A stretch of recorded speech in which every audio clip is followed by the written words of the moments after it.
Mahasiswa merupakan pangsa terbesar dalam bisnis. Banyak dari kalangan founder bisnis di Indonesia menargetkan mahasiswa menjadi target pasar mereka.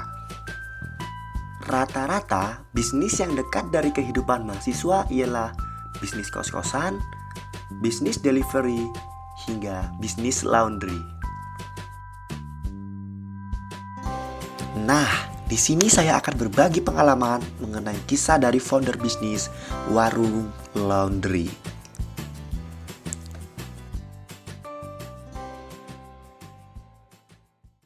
Kukuh Ginanjar, pria kelahiran Klaten 20 Desember 28 tahun silam ini merupakan tokoh di balik lahirnya warung laundry.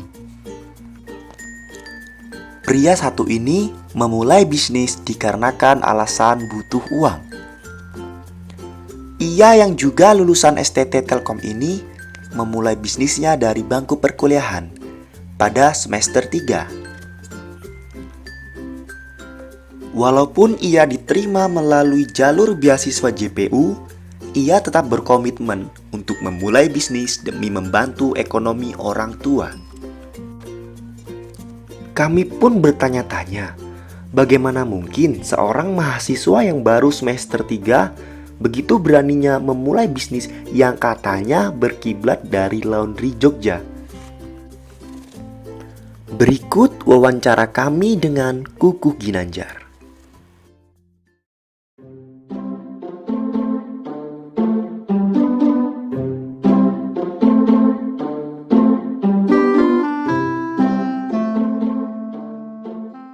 Bisnisnya ya karena butuh duit. Saya nggak suka kerja sih, jadi ya nyari duitnya dengan bisnis gitu. Tadinya memperkayakan diri sendiri awalnya. Ya sebenarnya ini saya anak JPPAU dulu, tahu ya JPPAU. Dulu ada JPPAU, ada Bestri kan, kalau Bestri ada JPPAU-nya juga. Jadi kuliah di Telkom ya apa? Bisa dibilang ini apa? Karena orang tua nggak mampu lah gitu, cuman supaya di sini bisa hidup, bisa buat bayar kosan, bisa buat makan, ya usaha. Saya masuk kampus Telkom jualan donat, jualan macam-macam, terus semester 3 baru buka laundry. Warung laundry itu udah dari 2009 sama teman-teman. Modalnya 300.000 awalnya.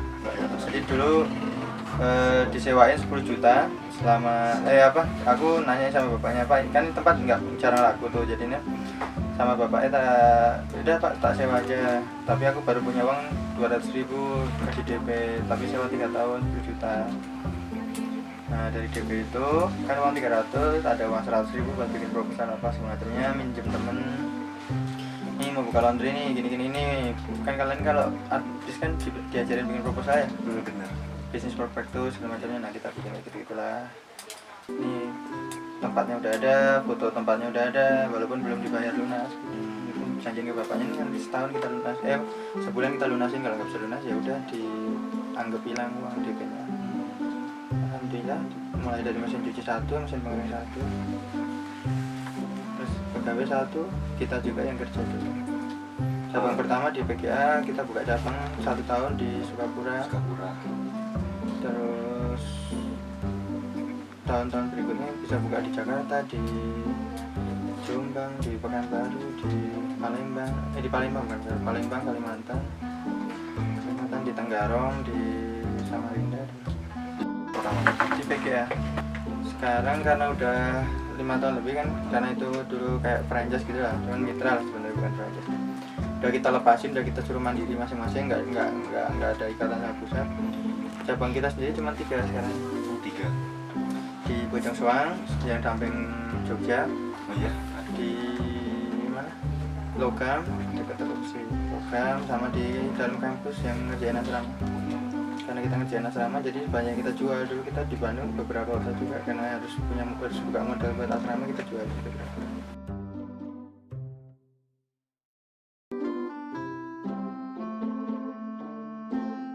Cara terbaik mencari peluang tuh kalau di lingkungan kampus kita gitu ya, kita jangan berambisi pada kita menciptakan sesuatu yang nanti baru akan kita jual. Misalnya kita suka sama sesuatu nih, kita bikin yang bagus, yang perlu kita perfect, tapi setelah itu nggak laku, nggak sesuai sama segmennya, nggak sesuai sama konsumennya. Jadi kalau kita mau berbisnis adalah memberi solusi terhadap permasalahan orang susah, macet di sebuah kota ini macet, orang males bak mobil, lahirnya Gojek, lahirlah GoFood, orang males belanja, males beli makanan, males ngantri, tarif taksi mahal, lahirnya Uber, lahirnya Gokar, lahirnya Grab.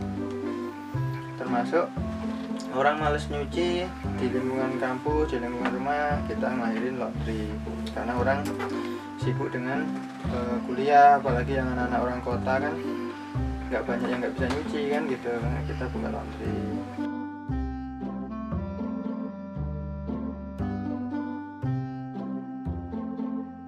Pertamanya mungkin kita harus optimis ya, maksudnya bahwasanya bisnis ini bisa jalan, bisa super bagus, karena bisnis itu kayak gini, naik turun nggak pasti gitu. Jadi kita harus optimis, harus yakin sama apa yang kita lakukan hari ini. Goalnya sih kita harus kuat dalam tujuan kita bisnis itu apa sih gitu. Kalau tujuan bisnis, saya merasa kalau dalam diri saya sendiri, saya menangkapnya gini, saya hidup ini adalah bagaimana kita menjadi orang yang bermanfaat untuk orang lain gitu. Nah, saya mempelajari diri saya merasa menjadi orang yang paling bermanfaat buat saya saat ini adalah ketika saya bisa menciptakan banyak lapangan pekerjaan gitu, daripada ketika saya bekerja pada sebuah perusahaan asing atau bekerja pada perusahaan-perusahaan yang dimana itu bukan passion saya gitu. Saya pasti bekerja tidak maksimal, bekerja males-malesan gitu. Tapi dengan saya berbisnis, saya berusaha menciptakan lapangan pekerjaan sebanyak mungkin, dan hari ini ada sekitar 60 orang alhamdulillah yang bekerja bersama kita gitu. Jadi apa ya, karakternya ya harus optimis, kita harus banyak berbagi, harus ya kalau bekerja kita punya bos ya, bos kita ya bos besar gitu. Nah kalau kita usaha ya punya bos besar, bosnya yang di langit kan gitu. Jadi harus dekat-dekat sama bos besar kita gitu.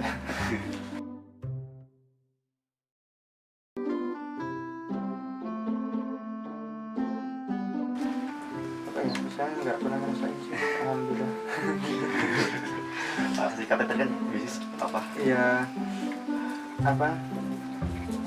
Apa? Saya karena udah terbiasa kayak gitu, jadi nggak ngerasa jatuh gitu. Yang rasanya turun naik gitu turun. Jadi kayak naik roller coaster aja gitu. Nggak pernah ngerasa misalnya Down gitu maksudnya. posisi di bawah banget gitu sampai biasa. Nggak terlalu ngerasain. Karena jangan nggak usah dipikir gimana mau dibilang down ya. Saya mulai dari nggak ada apa-apa gitu. Saya orang nggak punya apa-apa gitu. Kalau saya down, saya dulunya nggak punya apa-apa gitu. Saya naik lagi alhamdulillah gitu. Turun lagi sampai turun tajam misalkan ya. Itu kan berarti cuma kembali ke titik semula gitu. Nggak ada mundur gitu loh. Jadi ya bisa dibilang enjoy aja sih gitu. Paling titik kritisnya ya enggak. Kalau yang kita alami alhamdulillah enggak.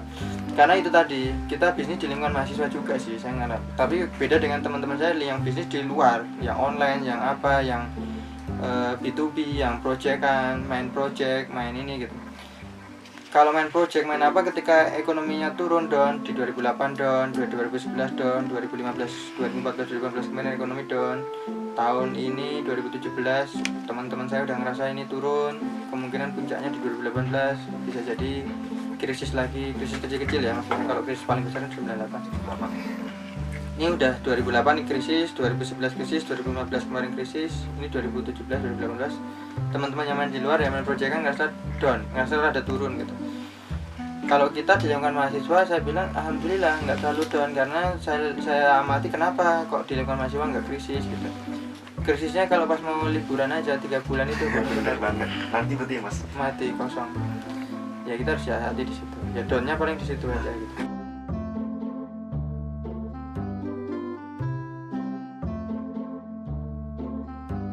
Jadi kita ini ya emang kita nggak bisa ngasih sesuatu layani dia karena itu kan masif ya, layanan masif, dan kita juga harus setor ke kampus juga. Jadi nggak, ya akhirnya makanya dijadwalin emang kalau alhamdulillah sama kita jadwalin. Jadi nggak bisa se fleksibel kalau teman-teman laundry di luar gitu. Dia harus ngikutin jadwal yang ada gitu. karena kita nggak bisa naruh barang. Saya pengennya sebenarnya kalau mengusulkan ke kampus tuh kita sebagai vendor laundry kalau bisa kita masukin kalau di asrama tuh sampai ke kamar-kamar, kita pick up di kamar atau di depan kamar, jadi mereka tuh benar kayak di hotel lah gitu. Jadi laundry hotel itu kan nyatu sama hotel gitu. Saya pengennya teh laundry asrama teh nyatu sama asrama gitu. Cuman sampai sekarang belum bisa di ini ACC. Termasuk layanan pendaftarannya ada di website asrama segala macam. Ya kayak hotel lah. Yang mau laundry boleh, yang nggak laundry boleh. Cuman layanannya itu benar-benar nyatu gitu. Jadi si penghuni asrama itu lebih nyaman, nggak perlu harus jam segini harus ngumpul harus ini gitu.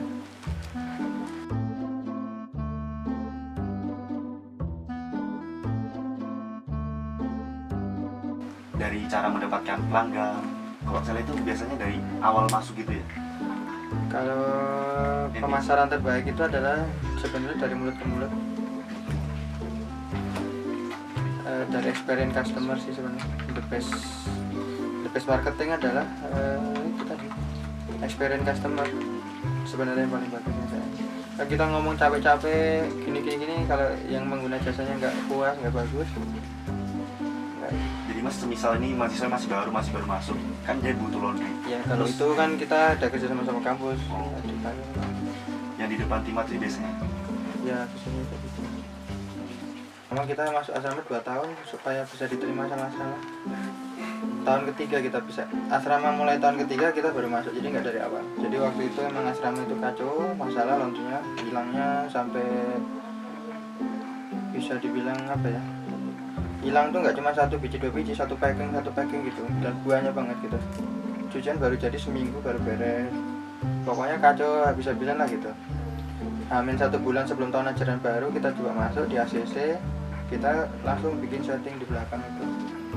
Ya alhamdulillah itu, maksudnya kita ngasih solusi. Kita karena kebetulan waktu memegang asrama itu kita ada pengalaman berapa tahun, kita masuk asrama 2013, kita buka 2009, berarti udah 4 tahun kita punya pengalaman di laundry dengan waktu cuma 1 bulan, mulai dari nguruk tanah, bangun bangunan, ngadain mesin, ngerekrut karyawan.